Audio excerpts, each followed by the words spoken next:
little too highbrow maybe for me, but if I can accomplish anything, is I can dumb down. Yeah, no, we can lowbrow this on our own, no problem.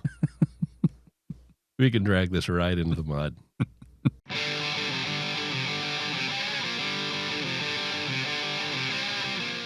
I'm Arizona Family political editor Dennis Welch. Dennis, fake news Welch. Try to tell the truth. And this is the Politics Unplugged podcast. Dennis, if you have a problem with substance abuse, I am more than willing to talk to you anytime you need.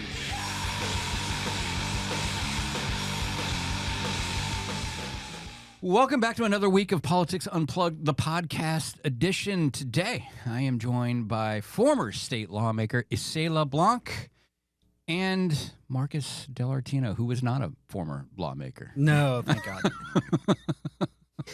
Can you imagine how rough that would be? Could you imagine lobbying Marcus? Actually, I could, in fact. There'd be a lot of fast meetings. He would know everything. I've read your bill. You're wrong. Yes. I know. Thank you. Thanks for coming. Bring coffee next In time. fact, that was my attitude as a former lawmaker, by the way. Excuse me, Senator Dell'Artino, can I get a moment of your time? No. Nope. Not at all. I know what you're up to. See? I was ahead of the curveball, sir. Well played. Well played. All right. Well, man, it's been a busy week. I was telling you guys before the show, I've really been wanting to focus, all year I want to focus on in the state legislature and what's happening there. I think that stuff's like really important, and a lot of our time is being diverted by what's happening in Congress. So a lot happening. We've went through crossover week, so some of the big bills that survived or died, we'll get to that here in a minute. But I do want to start, with the budget. We're starting to look at, state lawmakers are going to have to craft a budget. The governor put hers out a couple months ago and whatnot. But now we're seeing threats of a recession, right? We're seeing talk of that. We've seen the markets drop. So I want to start with you. I mean, do you fear that we're heading into a recession? And as a former state lawmaker, how does even the threat of that change your focus on how you go about dealing with a budget? I mean, you're talking about just the fear of the recession because people are pulling back spending. And also we're losing tourists from places like, the world, right? Let's go there. And then we haven't even talked about the fact that we have a lot of federal workers that are now going to be and are unemployed, and that number is growing. So what happens to those? There's just so much uncertainty. So, of course, as I think lawmakers, they should be seriously considering what is happening. Oh, and I forgot to mention doge and all the cuts that are going to come into a state that is heavily reliant on federal dollars. I mean, I guess it doesn't really cover the recession, but all the things that will create recession-like issues. Well, I mean, doge is certainly creating longer lines at the unemployment office or virtual unemployment lines. But Marcus, I mean, how do you see this playing out? I think recessions are natural. These things occur naturally in economics, right? And so the question was, were we due for one? I mean, and this is not natural. I think, hold on. Let me get out there. So we were probably most likely due for one. I think we have taken some steps to accelerate that. And I think if you look at the markets, I mean, we've entered into sort of right on the bubble of corrective territory, certainly on the NASDAQ. And the Dow's down about 5,000 from its peak. And so I think we're just right on the bubble of that corrective period of the market. And you've got some uncertainty with interest rates. You've got uncertainty all over the board. And the problem with business, and the number one thing business likes is certainty. And when they have that much uncertainty, they start to hoard cash because they're not too sure where their business is going. Well, yeah, and I've heard a lot of that because even in a recession, if you know you're in a recession, it's like you can prepare for that.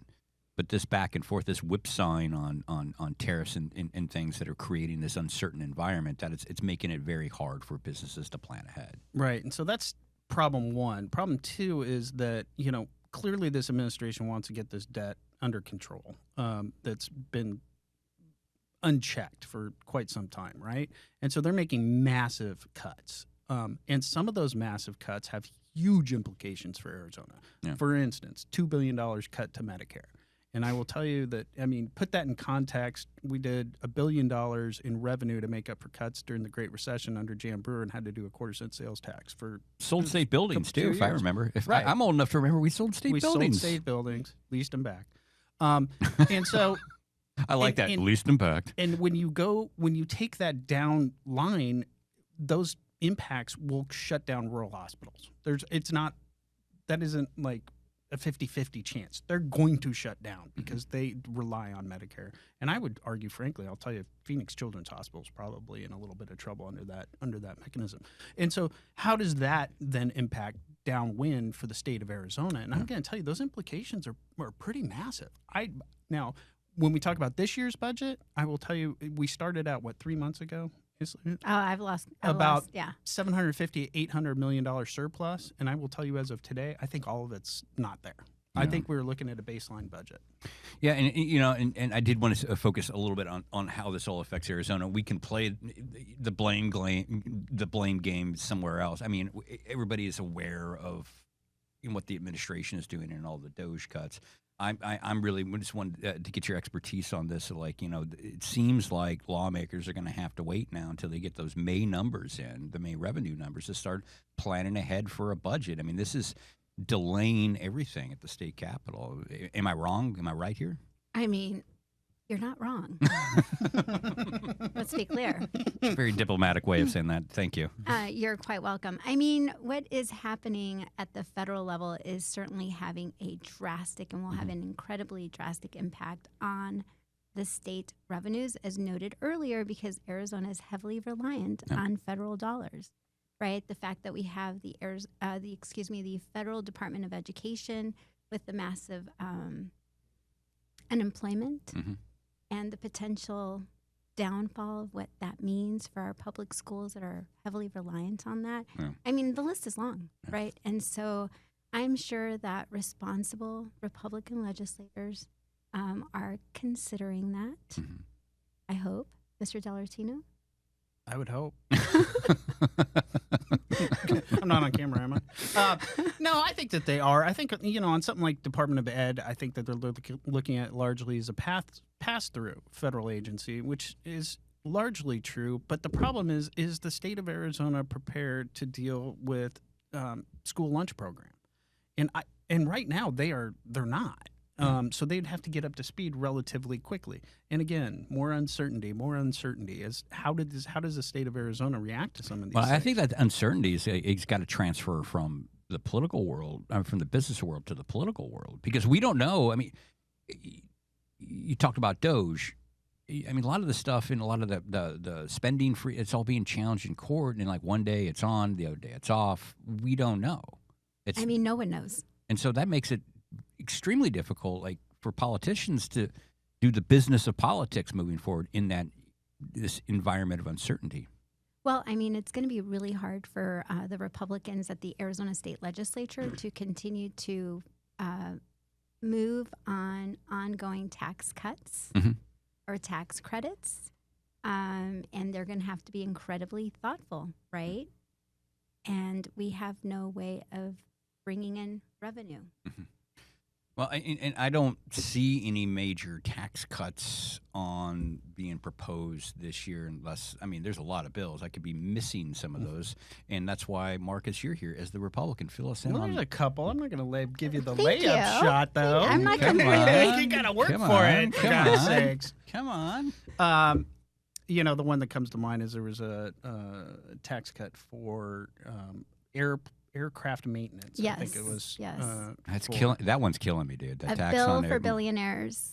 Yeah. And that airplane maintenance is just killing me. I mean, and killing everyone I know. I think it's important right now. I mean, considering how many planes have fallen from the sky or just gone aflame in the tarmac. That has been. I was fine until yesterday when I saw the American Airlines engine catch on fire. That was a little disturbing. But the argument from a Republican standpoint is that there is a facility, a company in the state of Arizona, I think it's in Pinal County, but I could be wrong, could be in Yuma County, that does aircraft maintenance, and a number of these planes, which, by the way, to be perfectly honest, are very nice jets, corporate aircraft are being Have you been in one, serviced. sir? No, actually, I have. The bummer is I haven't, but have been serviced in other states that have this sort of mechanism, and it's tax free. So this would be a benefit to Arizona, more jobs. All of that being said, is the problem is the optics of that bill right now in this current environment, and certainly once we get into June and rely on those May revenue numbers, which I've just got a sinking feeling are not going to go as well as everybody hopes. I again get back to the point where there's going to be no box or a very small box, and that's what we call available money to be spent. Yeah, well, I was just going to say we should probably go over what the box is, because years ago we used to argue over that every single year down at the Capitol, and that was money on how to spend it. And I mean, the fights over cuts are can be pretty vicious, but the fights over where money can go can get even nastier than that. Oh, you're stealing my line. I know. We've seen it. We've seen it, right? I've always said, like, if you think politicians fight over spending or fight over cuts, wait until you see them fight over when they've got a surplus. But I just don't think so. We've got a bunch of bills going through the process, largely capital bills for things like roads or buildings, one-time costs, Or a stadium. or state. Well, I mean, Which sorry, I'm stadium? being a smart ass right now. I was like, wait, which stadium? So they would have to compete, if you will, in what's called the box, which is how much. So if I've got $500 million in one-time money, I got to take all those bills and figure out which ones get into the box and are worth a portion of that $500 million. And that was certainly the case, I think, back in January or even December. I just think by the time we get into June, that box may very well be non-existent. I think what I was referring to on the stadium, a little bit of shifting with money, right? Having the Diamondback Stadium. Oh, that one. Yes. See, okay. I thought, Sorry. oh my God. I Maybe I'm totally Oh, off I was- here. I was confusing my sport. So the D-backs do have a bill and refurbish the stadium. It's a TIF bill. They hate when I say that, and I TIF get it, but I is didn't- short for tax increment financing. correct. Come on, we're not all experts like you, sir. So, no, Yeah. Or you two, I should rough, say. rough bunch. we can't rough bunch. just speak in acronyms, sir. Yeah, right, exactly. But it would be, using some state revenue, and so that's going to be a component that needs to fight within that box. Well, Well- speaking of that bill, I think that bill's in. I'm hearing some trouble in the Senate with that Diamondbacks bill. I'm hearing most of the Democrats are off that bill, and the Freedom Caucus in the Senate not thrilled with that bill because of that reason. It takes it uses public money to finance that stadium. To finance a public asset. And in fact, it takes $200 million away from the city of Phoenix. And the argument there is that that's $200 million less to deal with public safety and fire and all the necessities. So, And that's Well, after they the state took away the rental tax for a lot that people are, that a lot of municipalities are suffering from. So that Diamondback bill, I don't know where that's going. I think they could clean it up with some amendments in the Senate. Do you think that's where it's going? And do you think it can get over the finish line? Yeah, and that $200 million's over, 30 years? I can't There's no remember, cap but on it's it, from my but understanding. it's There's no cap on It's it. $6 million a year. But I would say this. Here's how this traditionally works is, we're still hearing bills in committee. We've got 2 more weeks of that. And then we'll start moving bills on the floor. And then there comes this lull as they have to figure out the budget. So the House and the Senate start meeting and beating the tar out of each and other that's in the when basement, things trying get to figure out. scary. And that's when some of these bills start to get figured out. And it's like, okay, what amendments could we do to make that work? And this bill certainly, I think, falls into that category. I think that there is a pathway for the D-backs, frankly. It's a finely threaded needle, but I think that there is an opportunity for them to get across the finish line. But also, sorry, I just want to point out, let's be clear though, too. We're talking about a state legislature that has a lot of new freshmen on the House side and are very kind of unfamiliar with the state of our state. Let's be frank. I'm not saying they're all unfamiliar, but a majority. And that kind of makes things a little bit more interesting. And there are a lot of personalities that are, I'll be frank, not as team-oriented. Mm-hmm. And what are Democrats thinking about this bill when you're talking to them at the Capitol? I mean, because I'm hearing, again, we're talking about the Diamondbacks bill that would allow them to, get income taxes remitted back to them and sales taxes on the property back to them, and they'd be able to keep that to finance upgrades needed to the 30-year-old stadium. What are you hearing from your Democrats over there? I'm not hearing anything because I'm not talking about that bill. But what I can tell you Mm-hmm. is, as a former lawmaker, Democrat, Mm-hmm. there's some challenges, right? Because this bill is supported Mm-hmm. by the union, because it would support ongoing jobs for union workers potentially. And then you have the complexity of the Phoenix mayoral and the challenges in supporting the community and ensuring that the community has ongoing funding Mm-hmm. for the city of Phoenix. So I definitely think it's going to be tenuous. All right. Well, let's get to some of the fun bills. Let's move from baseball on to everybody's favorite topic: legislative immunity. I'm wow. Can you believe that? I never got, well, actually, I did get a ticket while I was a legislator. And let me tell you how many times I pulled out my driver's license and said, "Do you know who I am, sir?" Never. Never. Ever. To be clear. You just paid the ticket and nobody knew about it. You admitted something nobody ever knew until just now. Right. Exactly. Exactly. Yeah. Let me tell you, that never comes out, and it doesn't end well with it's essentially the "Do you know who I am" part. I mean, I think my favorite line was from Representative Wynn, which was, "We are lawmakers, not lawbreakers." Mm-hmm. Right? I do know a legislator who we all know who was recognized while he was getting a ticket by the officer and demanded he got the ticket and said, no, we are not doing that. I am not claiming immunity. You're not granting it to me. I need you to write me the ticket. Yeah.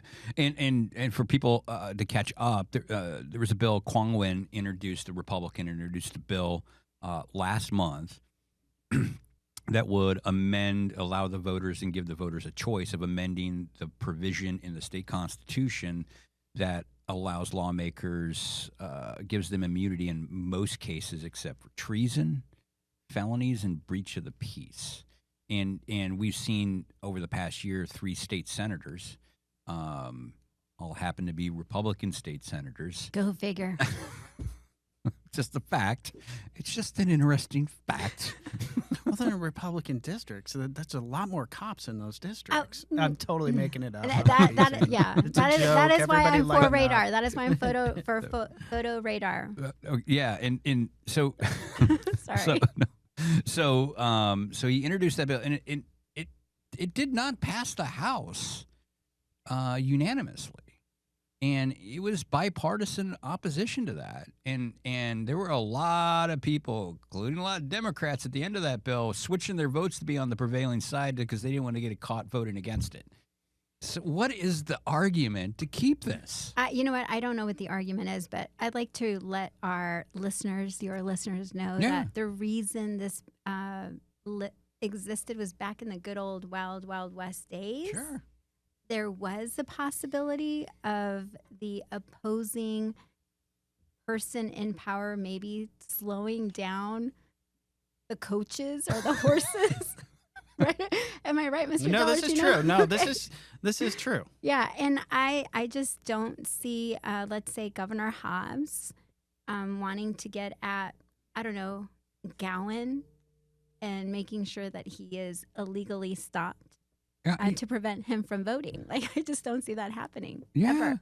No. Yeah, it really happened in the southern states where some sheriffs were pulling some people over to keep them from getting to the state capitol to cast votes. And so that sort of ended up going into everybody's constitution as states were recognized. But I don't really see that happening a whole lot. Now, I know we are back in uncertain times, but I think that I have a little trust in the news media would probably pick up on if somebody had disappeared who's a state legislator or was being held against their will, that the news story would probably break. It would, and and there'd be an interest in getting that out there if that started happening like that. But we're a long ways from the Wild West, and the examples we've been seeing. What was one of the former senators? She was going What, Watsack. 70 and a 35? Yeah. Miss Watsack in Tucson. And 70 and a 35. And actually accused Tucson police of Political harassment. Like, yeah, Yes. she was the political witch hunt. And then, you've had others that have tried to use this. And I don't think that's the intent to get off of like these low level kind of these lower violations.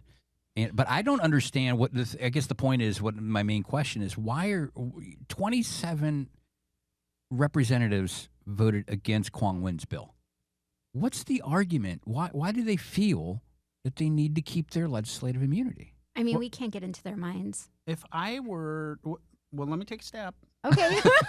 And I'm going to blow your mind because I'm going to start with, if I were a Democrat, Oh, boy. Actually, I knew you were going to go there. I know. Yep. Okay. I would be not a wrong. little jumpy in today's political environment, that I might be picked up randomly off the road and tossed into the clinker for some reason. I think that that's probably back in their mindset what they're thinking. I don't think that's reality. I think that that would not be in the Republicans' best interest to do, but I think that that's probably part of their argument. Well, I'm going to gently agree with that statement because as someone who is a little concerned about the federal government and having been a naturalized citizen, there are days where I'm like, is he going to deport me too? That's not funny, but yeah.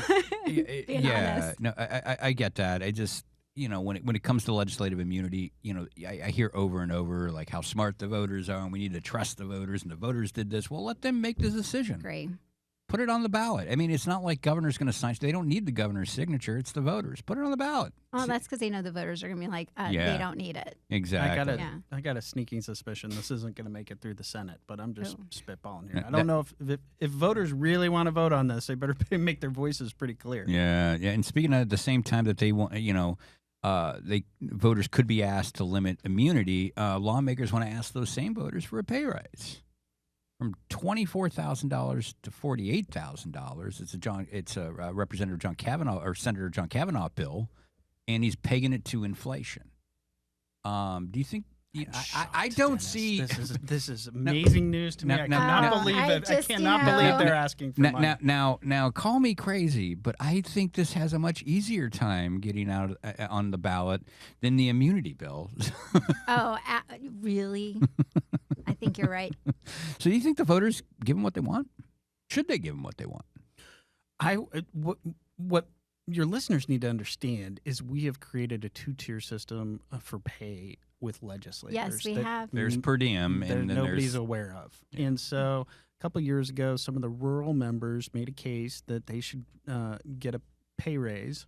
But instead of doing it through your regular paycheck, you did something called per diem, which is a reimbursement for your mileage and your housing and your meals.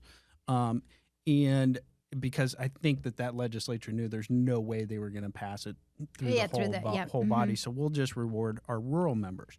Your rural members are making disproportionately a lot more money than your Maricopa County members.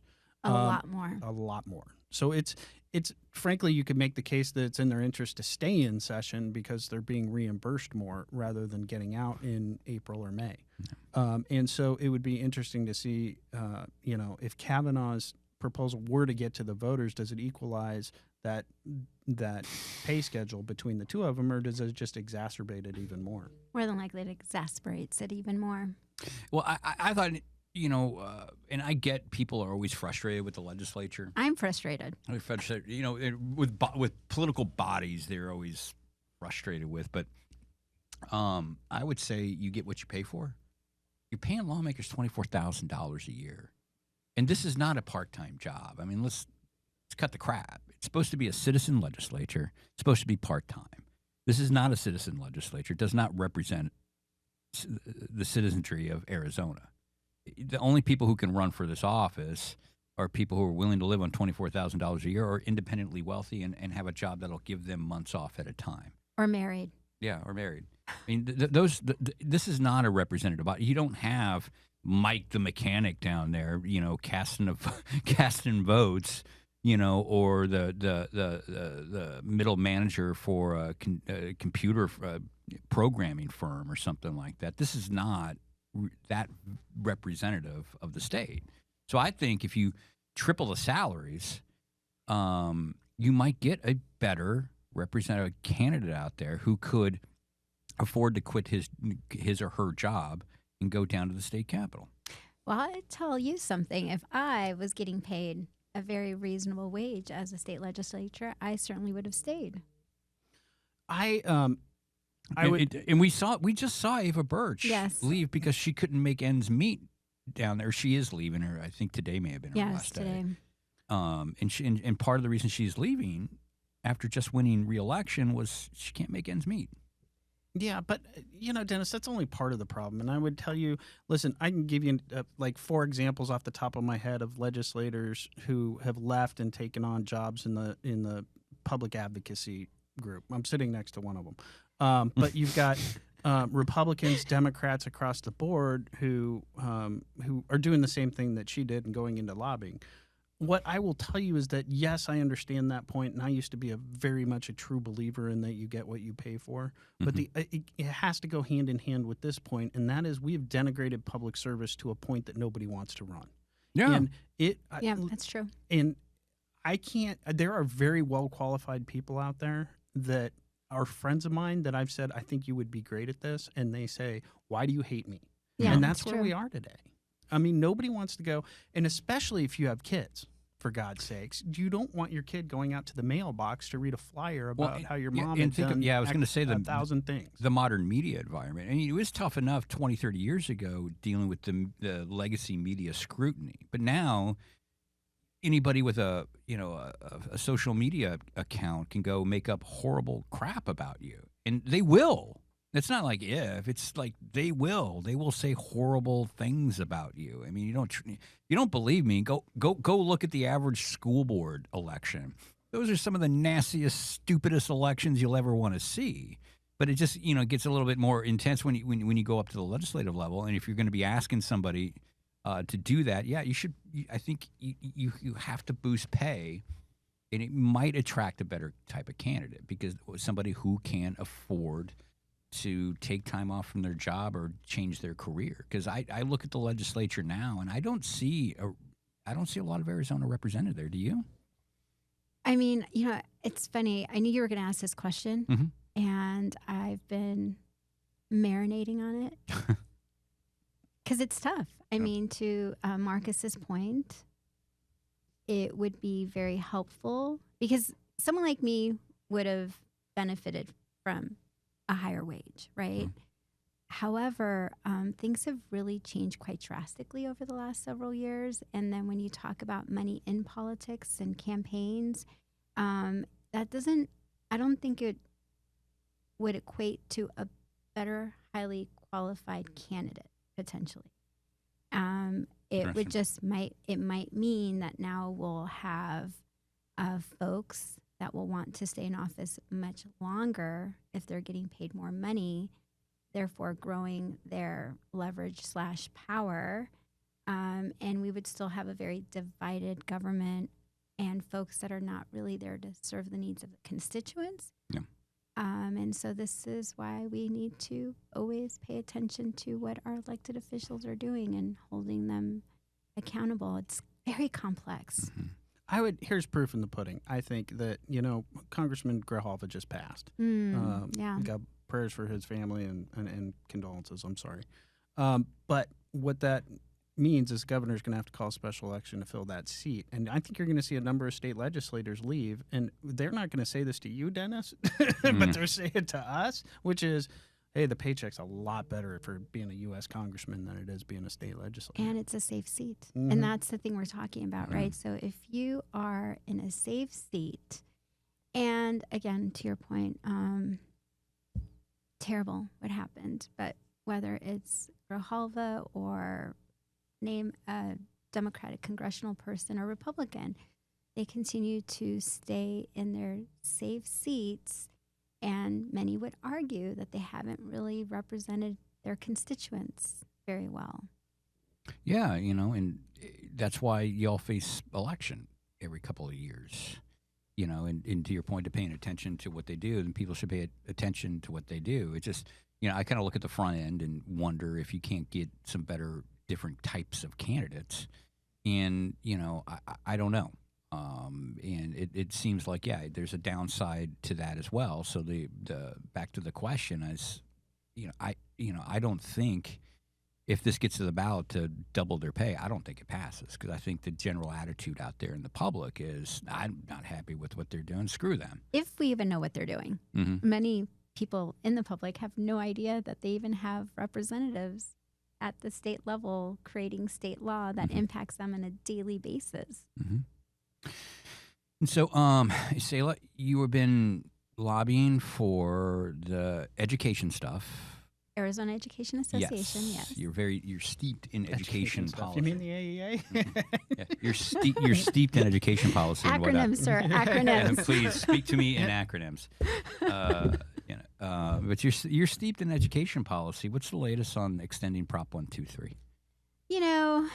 And this is money shifting money from the state land trust into education coffers.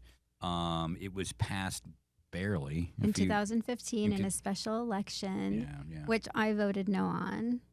Full disclosure. Really? I We're going to did. talk after the show. I Can't wait to did. hear this juicy detail. All right.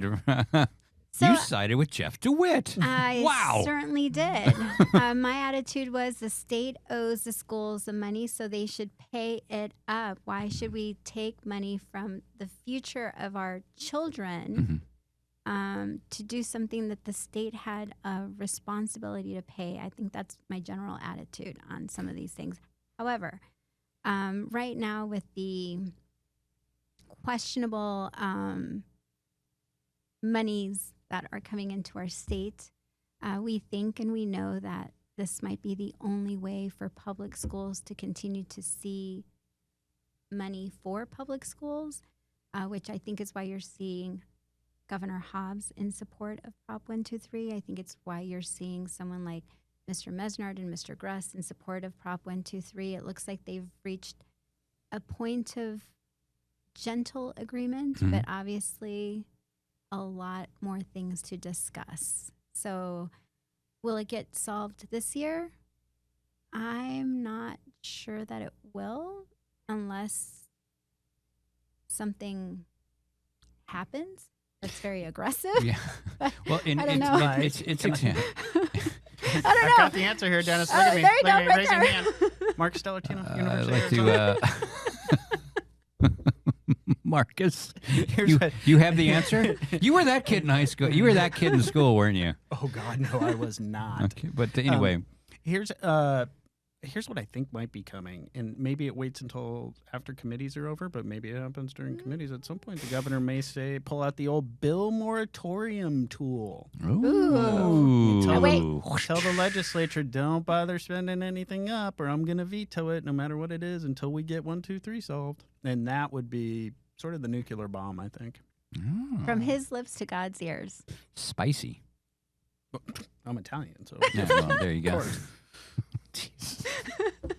If it's not for 1, 2, 3, I think it'll be for the budget. But I think a 1, 2, 3 might be it. Do you think it passes it passes easier this time around than it did back in 2015?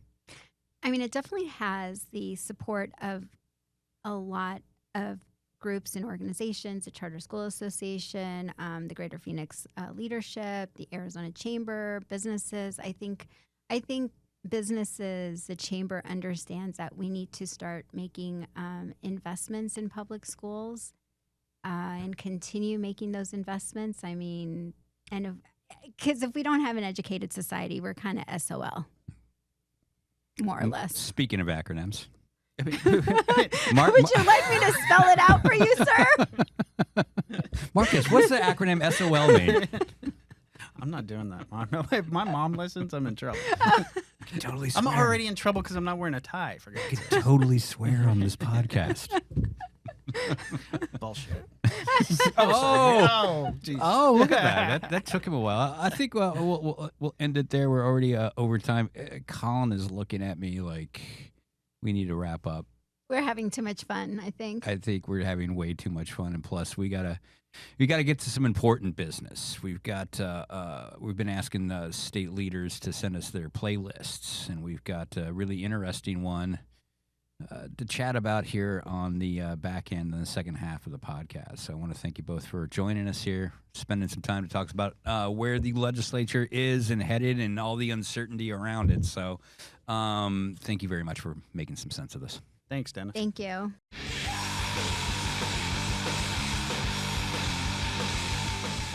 And welcome to the back half of the Politics Unplugged podcast, joined as always by Colin Stanton, producer extraordinaire and birthday boy. Happy birthday, man. Thank you. Appreciate it. Any big plans? No, not really. Nothing yet. As we tape this, my birthday's actually tomorrow, which means as this drops, it was yesterday. All right. So yeah, no big plans. Yeah. I'm a big Formula One guy and have been since I was a kid, and the first race of the season's on my birthday. Nice. So that works out nicely. So I can watch the Australian Grand Prix. Yeah, I used to like open wheel racing back when I was being from the Midwest, like sprint cars and stuff like that was always kind of a big thing with the Indianapolis 500 and whatnot. Yeah. But man, I haven't paid much attention to that in years. And the American form of it has struggled for years. IndyCar has had a hard time. The Indy 500 is still a big deal, but the rest of the series is always a constant struggle. Yeah, I mean, I haven't watched since I think like Mario Andretti and his son Michael were with Paul Newman. And to give you some idea of how long ago that was, Michael's son Marco has come and gone from the Indy 500. Yeah, boy. Yeah, you want to feel old. I watched Marco. He was in a one of the support races when Formula One raced at Indy back in the 2000s. One of the support races was, I think it was Indy Lights. And Marco ran in that and won the race.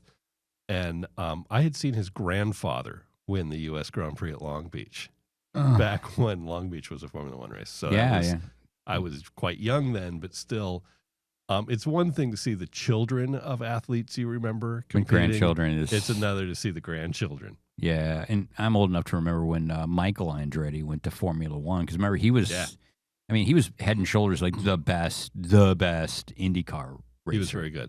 And he just couldn't win Indy. Yeah. But it seemed like he was winning everything else. And I remember it's such a different sport. It starts from a stop. It doesn't have a rolling start, right? You stop somewhere and you take off. And I believe his first race was, it said checker flag, green light or whatever, like go. And I think his car stalled. That's quite possible, yeah. He did not ingratiate himself to anyone in his brief foray into Formula One, starting with he refused to move to Europe. He insisted that he could be a Formula One driver in I think we're looking late 80s when he did that. Late 80s, early 90s, somewhere in there. He thought he could do it all from his base in Nazareth, Pennsylvania, which you very much cannot do. And everyone told him that. He knew better. It didn't work, and everyone thought he was a jerk. Oh, man. He had limited success in a pretty good car. He got replaced. Yeah. All right. Well, happy birthday, man. Enjoy the race. Thank you. Let's move on to some political stuff. You and I having a lot of fun watching what we've dubbed the Rocket Man versus the astronaut fight this past week. I mean, we've got the CEO of SpaceX. Yes. South African billionaire Elon Musk. Elon Musk. Throwing shade, talking trash about Senator Mark Kelly, the former space shuttle commander and fighter pilot. Who Musk called a traitor. Yes. Musk, who is, again, South African. Mm-hmm. He's an American citizen, though, right? Well, I don't know. Okay. I don't know. I mean, I know he was here illegally, whether he at some point straightened that out. He overstayed a visa, I believe. I think he probably at some point got American citizenship. Born in South Africa, where they have mandatory military service. So he left South Africa at 17 specifically so he would not have to perform that military service. He has said that in the past. And he's calling a fighter pilot and astronaut a traitor. Mm-hmm. Yeah. That's where we're at. That's where we are. I mean, Yes. I just don't understand why Arizona senators who are also combat pilots keep getting trash thrown on them. I mean, it goes back to McCain with Donald Trump saying he liked Yeah. his war heroes who weren't captured. Yeah. They're getting trash thrown on them by people who did not serve. Yeah, it's an interesting. It's a 180 from the politics I knew growing up. It's interesting is one word for it. Yes, that is perhaps the kindest term. One, I mean, I did not serve. I'm not a veteran in any form. Yeah. You're not going to hear me say stuff like that about someone like Mark Kelly or John McCain, whose service is unquestionable. Yeah. If you're going to question John McCain's service, you're an asshole. Yeah, I mean, if you question anybody, again, I know people would be shocked. I was never in the military, shocker.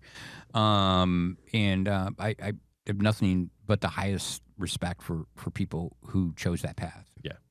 I mean, it's you served your country, and it was a lot more than I did. Yeah. So I respect the hell out of it, and I could be in an argument with somebody and not like somebody who happened to be a veteran and think they're an asshole, but that doesn't mean I'm going to disrespect their military service or career. Exactly. And Yes. I just don't understand. I don't understand the political gain they feel like they can get out of this. It's just like this freedom that kind of like this arrogance. Like I can say whatever I want.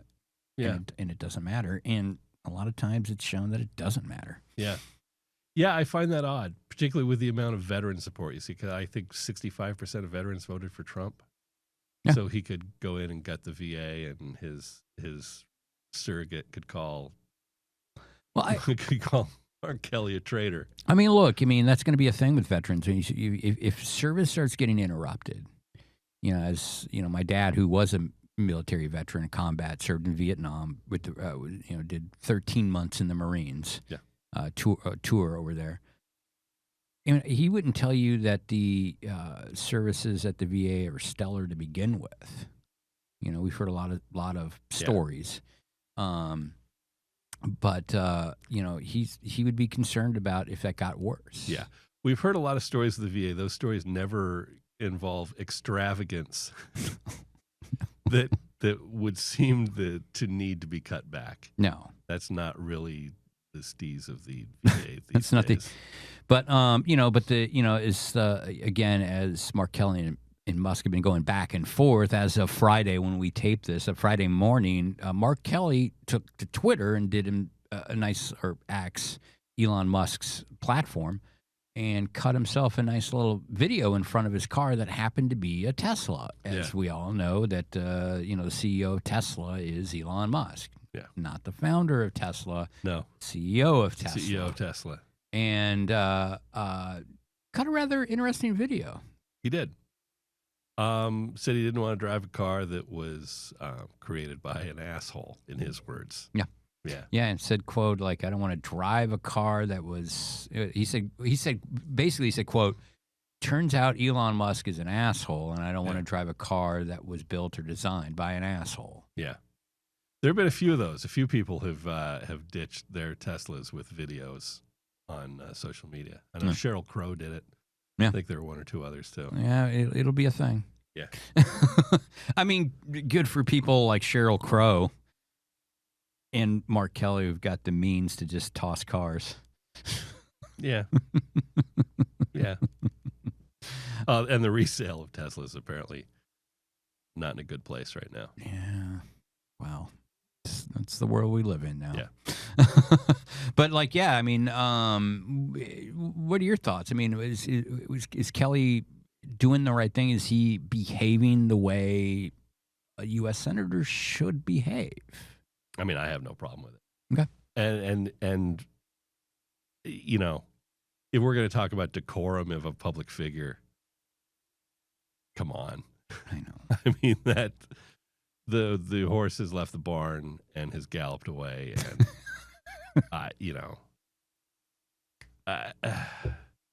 from Trump to Fetterman to whatever, Lauren Boebert. I'm not fretting over Lauren Boebert, Kid Rock's rumored girlfriend. Yeah. I'm not going to wring my hands over the possibility of Mark Kelly using the word asshole breaching on decorum. X video. That's not Yeah. No, I mean the world has changed, and I think the thing is too is like we're not going back. A lot of this stuff that I don't think the decor it goes back. I don't think we go back. I mean, I hope you're wrong, but I have absolutely no reason to believe you're wrong. Yeah. I mean, I hope I'm wrong too. Frequently, when it comes to our sports predictions, we're wrong, but I don't think I'm wrong about this. That's probably pretty safe. You know, another piece of big news this past week. Sad news. Representative Raul Grijalva passed away. We knew he had been battling cancer. Yeah. 77 years old, I believe. 77 years old, over 20 years in Congress. He was the senior member of the congressional delegation from Arizona. Yeah. I think, some big shoes to fill. Yeah, very highly regarded both sides of the aisle. Yes. He wasn't the guy that was getting the big headlines like you see from, AOCs of the world who tweeted out or posted on social media about how important and inspirational she felt Grijalva was. Yes.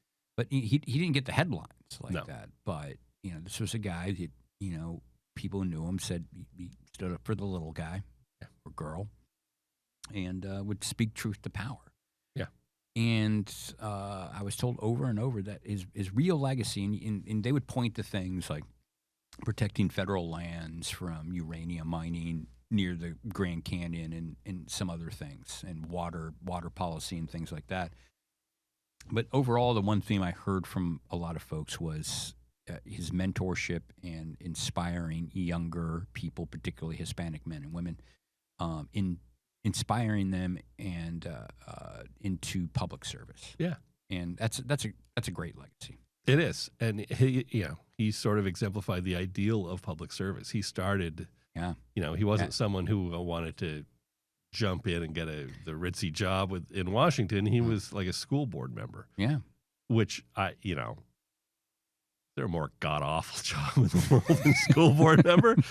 But if you're committed and it's important to you, that's great that you're willing to do that. That's a great point because, I mean, one of the things that grinds my gears, Colin, is the whole idea of attacking someone for being a professional politician. But Raul Grijalva started at a school board, which in a district that happens to be renamed after him now. But started and worked and then got elected to the Pima County Board of Supervisors and then got elected to Congress. I like politicians like that.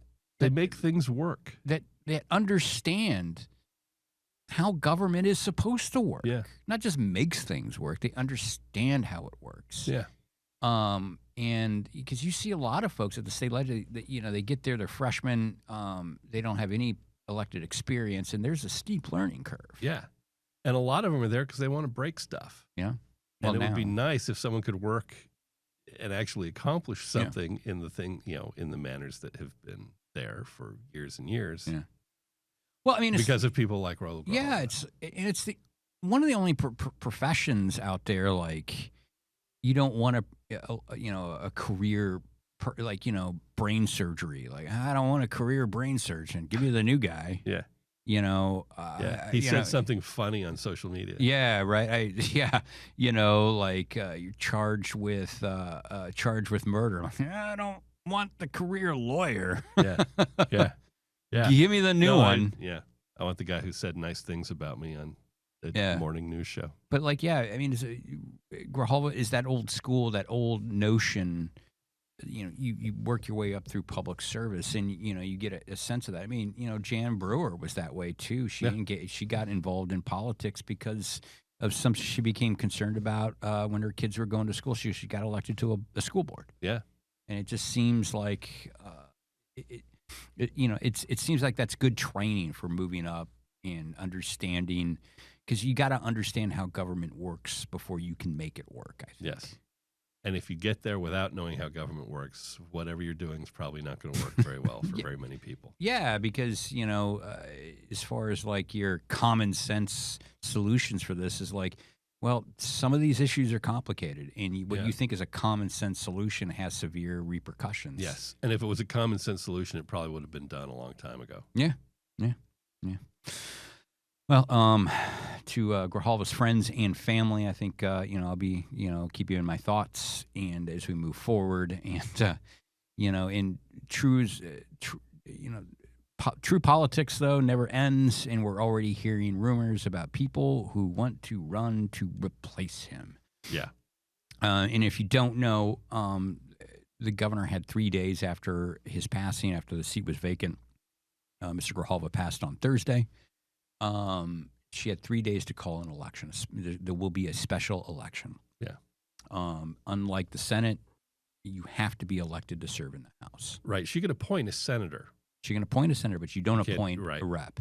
You have to run for that. Yeah. So election date will likely be announced over the weekend. Probably we'll know something either around the time this pod drops, or maybe even the day after. I don't know when the clock will have officially Whether it's started. a business day or Yeah. So we should know pretty soon. And familiar name has already popped up. Yeah. Apparently, Yeah. there's a draft afoot. Yeah. Adrian Fontes keeps popping up here and there whenever there's a job opening. I know. Got a pretty good gig. I mean, to be clear, Adrian Fontes, friend of the pod. Yeah. Friend of the show. Yes. But I'd like to ask him why he's so unhappy up at the Secretary of State's office. Seems like a pretty good gig. Yeah. Yeah. It's like if you're on LinkedIn and suddenly your icon photo has open to work on it, your boss is going to look at it and go, well, come on, man. Like, what, you dude? got a job. What's up, bro? I mean, I think Adrian's one of those guys. I hear a lot from Democrat voters. They like his fire. They like his passion. Yeah. And then I hear from rank and file, that he's pissed them off in one way or the other. Yes. Those Those both sound like Adrian. Yes. Yeah. he's not afraid to throw a few elbows. No. So I don't know how it works. He's from Southern Arizona. Originally. I think he's from Nogales originally. If I'm wrong, Mr. Fontes, I apologize, but I think he's from that area. And will the voters down there accept him and not look at him as some sort of carpetbagger? See, that to me is the biggest issue he would face, because he's a Phoenix guy. He lives in Phoenix. Yeah. I don't know that they're going to be, I don't know that the folks down there look up at Phoenix as this great shining city that they wish, they'd love to have a little are you of saying that that come and represent Are you them. saying that maybe there's some sort of competition between Tucson and Phoenix? I'm just saying that being a guy from Phoenix is probably not working in your favor when you're running for an office in like Pima County. I'm just going to take a wild stab and say they may kind of hold that against him. There may be a little bit of that. Tucson looks at Phoenix like Phoenix looks at L.A. Something like that, yeah. Maybe a little something like that. Yeah. I think that would be something he would have to overcome if he decides to get in the race. Yes. Yeah, and what do you think about Grijalva's daughter? Has been rumored as somebody who could run for this office. Do you think nepotism works in politics? Would it be seen as nepotism? I mean, it would certainly be seen as nepotism. Yeah. But it works sometimes. It wouldn't be the first time we saw it. Yeah, and full disclosure, I am not familiar with his daughter and her works and whatnot. I'm just broadly speaking, Yes. When people show up to vote and they see someone with the last name of Grijalva, I don't know if that hurts or helps. Yeah. And clearly they're fond of her father. I mean, they may be thinking, why are we voting for Raul again in May? Yeah. I mean, I don't know. Yeah, I'm not sure if that hurts or helps. But we'll have Adrian on the show soon. I'm sure we can get him on. And Adrian, if you're listening, I'm going to ask if you're happy with the Secretary of State's gig. I think it's a fair question. I mean, again, you've been rumored to challenge Governor Hobbs. Now you're rumored to be running for this seat. Let's have a conversation. Yeah. Seems like a fair question. Oh, man. And shifting gears to sports a little bit, you read an interesting article about one of our favorite topics, the Phoenix Suns. Yeah. ESPN.com had a very good piece, Tim McMahon piece on the Suns and where they stand now and where they're going to be in the offseason. Are you saying they need to make changes? Because I think everything's been going swimmingly. Yeah. And they talked to Ishbia. Mm-hmm. I believe they talked to Booker and Beal. Durant did not talk to them. He said, I think the quote was something to the effect of, "There's enough noise out there already, man." I think Durant just wants to play and not have someone question him about this stuff every single day. There's so much to love about Kevin Durant. There is. The short answer was Ishbia does not think they're out of it where they stand right now. They have a shot at the play-in, and as long as they have a shot at the play-in, they can get in and accomplish something. And he thinks if they get in, they have a team that can compete. Obviously, against who? You know. Okay. Anyway, I don't want to get. I don't want to get. I don't want to get sidetracked there. So. Obviously, you look at how things have gone this season, and you would not think that this is going to be a competitive team. They do oddly have a really solid shot at making the play-in because they're 11th. They're, I think, 2.5 back from Dallas, but Dallas is hemorrhaging. They traded Luka Doncic for Anthony Davis, who immediately got injured. Kyrie Irving is now out for the season. They have like 3 big guys. All of them are hurt. They're a hospital ward right now. The odds of Dallas holding on to 10th are really slim. That leaves the Suns 2.5 games back, and then the Trailblazers are 2 games back of the Suns and have been playing very well. So if the Suns can make any kind of run, they have a decent shot. I think if any of those teams can put together like a 3-game win streak, they might walk away with this. And Portland's been doing that. They cooled off a little, but they were, they won like 10 of 11 or something at some point recently. They're playing very well. It's so anyway, but Ishbia acknowledges if that's not what happens this year, clearly what they're doing at the moment does not seem to be working, and change is certainly on the table. And the one thing that is absolutely not on the table is trading Devin Booker. A thought that you have floated a few times. I think that should be on the table. I've not. Maybe I have advocated for it. I mean, I get not trading him, but it needs to be. I think it needs to be on the table. Here is Ishbia's argument on that, as it appears in the article. You are not winning a title without a really great player on your roster. It's just not going to happen. Mm-hmm. Devin Booker is a great player who is 28 years old and is at his peak. To move him would be counterproductive if your goal is to win a title.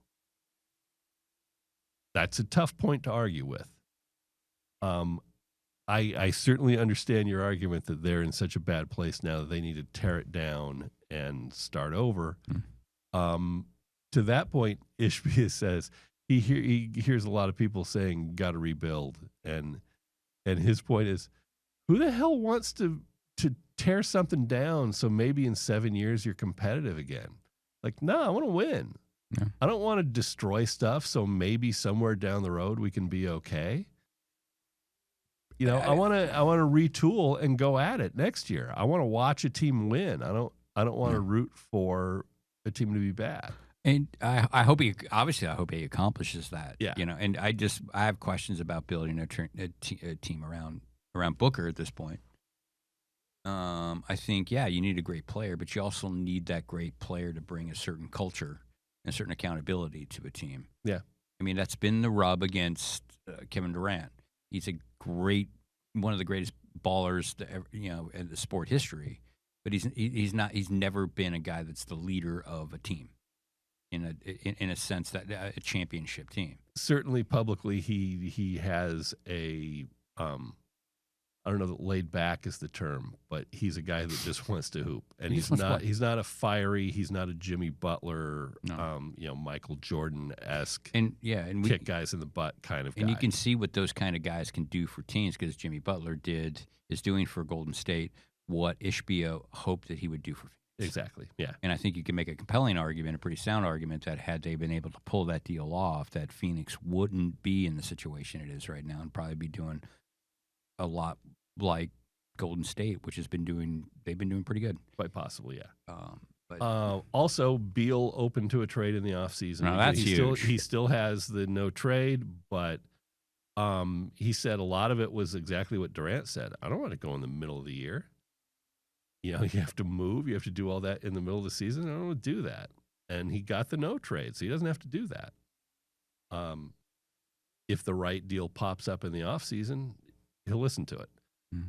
What that means, I don't know, because he's not necessarily a hot commodity. He's still under contract. I think he's got 2 years left after this, making a hell of a lot of money, and will still have a no-trade clause. Even if he gets traded somewhere, he still has the no-trade clause. That next team has to deal with what the Suns are dealing with. Mm-hmm.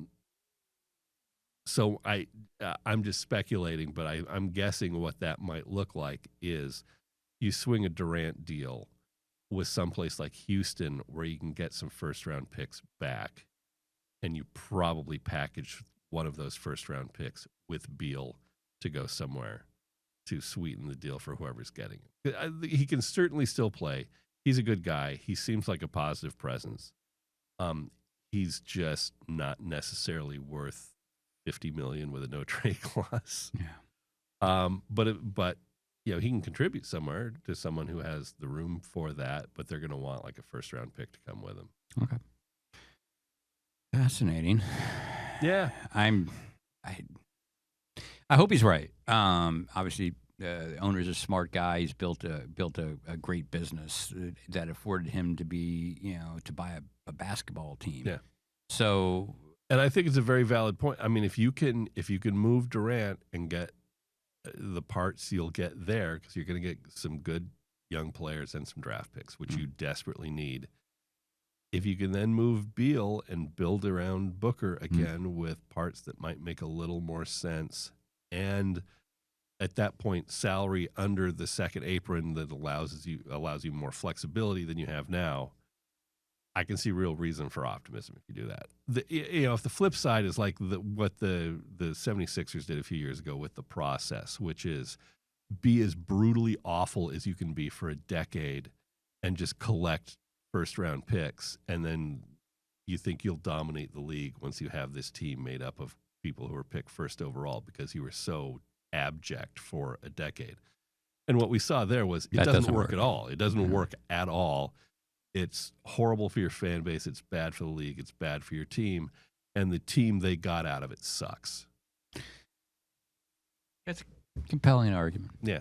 I'm not going to sit here and die on the hill like, oh, you need to trade that guy, trade Booker. But like, for me, I would be concerned about maybe you don't get as much back for Durant as maybe you think. And particularly now when people hear him talking about this, like, oh, we know how, we know what we know what position you're playing from now. That I don't know whether that helps or hurts his leverage moving forward. I mean, the key issue with his leverage is 1 year, and he's 37, I think. Yeah. Still a phenomenal player. The speculation I have seen is a few vets, largely for the salary, if nothing else, because whatever trade has to match the salary. 1 or 2 good young players and some draft picks. The beauty of if you can swing a deal with Houston, and Houston could use him. Houston has a lot of really good young parts. They could use a veteran scoring type guy. They could use Durant. Mm-hmm. All the draft picks that the Suns gave up to get Durant have shifted over to Houston now because of a deal with Brooklyn. They traded him to Brooklyn. Brooklyn traded those picks to Houston. Houston has them now. So as the Suns look to be potentially a lottery team this year, it's frustrating because they don't have the lottery pick. Mm-hmm. If they can swing a deal with Houston and get the picks back, suddenly it's their pick again, and they get to benefit from their own mediocrity this year, which would be nice. It would be nice to get something out of a disappointing season. That might make everything go down a little bit. Yeah, a little bit easier. I'm wore out this week. Yeah. How do we introduce this next part here? Well, we talk a lot of music on here. Yeah, we do. We do. And we like our lists. We love lists. So you've been soliciting playlists from some of our state lawmakers, people in the news. Yes. We've got a couple, so we're gonna start doing them one by one. So hopefully we can stockpile a few of these and get some more people to help us out and send us their playlists. And today, the playlist is the question is, if you want to rock out like a Secretary of State. Yeah. Going Yeah. back to Adrian Fontes here. Yes. Adrian Secretary Fontes, of State and potential congressional candidate. Yes. Shared his playlist, 10 songs. Oh, this is fire too. Yeah. It's a fun list. Shall I? Let's do it. Number 1, Rata de los Patos by Paquita La del Barrio. Okay. I apologize if my pronunciation is off on I any of could these. not have done any better than that. Thank you. Number 2, Gimme 3 Steps by Leonard Skinner. I was cutting a rug. It's called the jug. I just the fact that 1 and 2 right next to each other are Paquita de la del Barrio and Leonard Skinner is just sort of fun. Oh boy. Number 3, You're the First, Last, My Everything by Barry White. Can't argue against the Barry White, man. Number 4, Three Little Birds, Bob Marley and the Wailers. I love that. Yeah. Yesterday I was wearing a Three Little Birds sweatshirt. Yeah. I like that too. I've got other reggae songs I would put.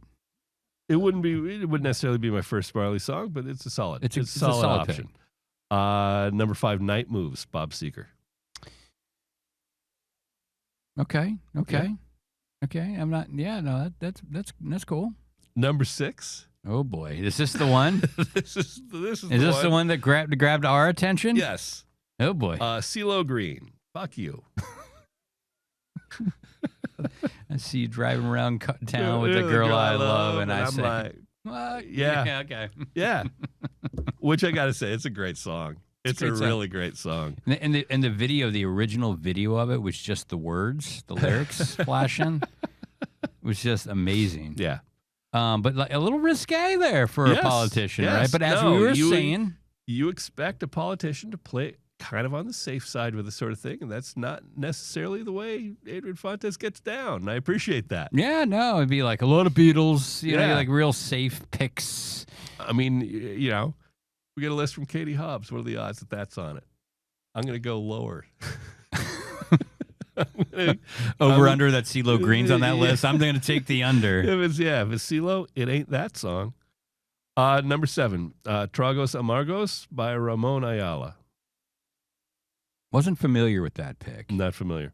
Also, number 8, Ella by Jose Alfredo Jimenez. Okay. Number 9, Welcome to the Jungle by Guns N' Roses. It's a good mix there. Yeah, and then number 10, Already Gone by the Eagles. All right. I take a generally Big Lebowski stance on the Eagles. I don't mind the Eagles. I know it's easy to dunk on the Eagles. I don't mind that. It is. It is easy to dunk on the Eagles. Yeah. No pun intended. It's easy to dunk on the Eagles. One of the songs. Easy. So appreciate the list. That was great. No, I appreciate being game on that. So again, I don't know if we'll have time. We'll try to get that list on social media. No promises. Yeah. But if you want to rock out like a Secretary of State, you can go from CeeLo Green's "Fuck You" all the way to the Eagles. Yeah. Yeah. And then next week we'll have a very different list from Attorney General Chris Mays. Yeah. So you can rock out like an AG. Yes. Like a prosecutor. Yeah. As I recall, CeeLo Green's not on that list. No, CeeLo Green is not on that list. Yeah. But there's plenty of things if you grew up in the 80s. Yeah. Plenty of songs from I the was 80s. I was more consistently familiar with the Chris Mays list than I was with the Adrian Fontes list. Put it that way. But no, I mean, I think good for him, man. Good for playing along on that and putting CeeLo Green's "Fuck You" on there was. We greatly appreciate his contribution. That was fun. I think we'll have to end it right there. Yeah. This is one of those longer pods. Yeah. We'll see how many people listen to the end on this one. Yeah, maybe a few. All right, Colin, happy birthday, my friend. Have a Thank great you. weekend. Appreciate it. See you next week.